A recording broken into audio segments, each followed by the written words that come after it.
Hello everyone, welcome to my mini blog. అందరికీ happy new year. నాకైతే 2025 అస్సలు నచ్చలేదు. హెల్త్ ప్రాబ్లమ్స్ అయితే వేరే లెవెల్గా వచ్చేసాయి నాకు.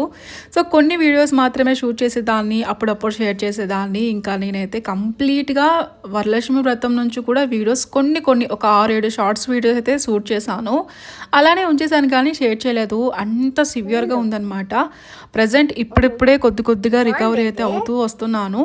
ఇంకా ఏంటయింది అనేది మాత్రం తర్వాత షేర్ చేస్తానులే, ఎందుకంటే కొంచెం క్లియర్గా నాకు కూడా కొన్ని తెలియాలి ఏంటి ప్రాబ్లమ్స్ ఏంటి అని. ఇంకా ఓకే, దాని గురించి తర్వాత మాట్లాడతామా, పండగ రోజు కదా.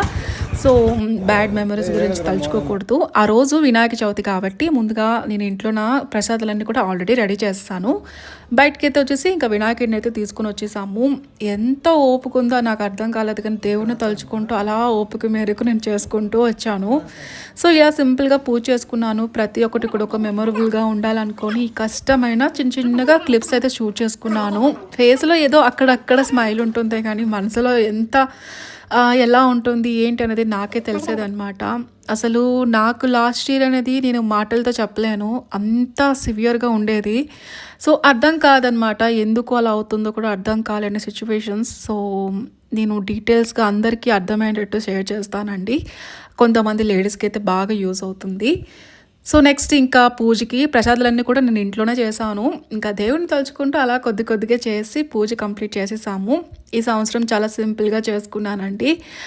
2026 అయినా హెల్త్ ప్రాబ్లమ్స్ అన్నీ కూడా కొంచెం క్యూర్ అయ్యి నేను హెల్తీగా ఉండాలని కోరుకుంటున్నా. అందుకే జనవరి 1 నుంచి హెల్తీగా ఉండడానికి ట్రై చేస్తూ ఇంకా ఏదో ఒక్కొక్క వీడియో ప్రతిరోజు కూడా పోస్ట్ చేస్తూ వస్తున్నాను. అంటే నాకు నేను మోటివేషన్ అవ్వాలి, అండ్ ఎలా ఏం జరుగుతుందో జరుగుతుంది, మనం ఉన్నన్ని రోజులు హ్యాపీగా ఉండాలని మాత్రం ఫిక్స్ అయిపోయాను నేనైతే.